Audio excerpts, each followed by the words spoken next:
pa ako, guys. Ayan, no?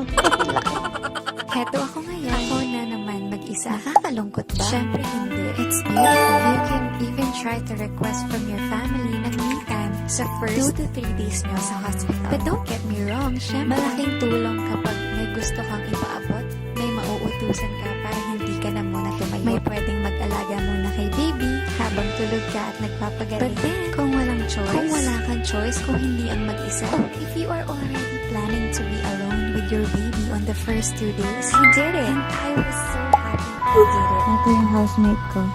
So, ito na siguro yung sign mo to do it also. And don't be sad kung nasa ganyang situation ka na mag-isa sa panahong feeling mo kailangan mo ng tulong. Because you can do it. Ito yung bonus part. Doon mo mas makikilala yung baby mo, mas makakapag-bonding kayo. Ang technique dyan ay sasabayan mo lang si baby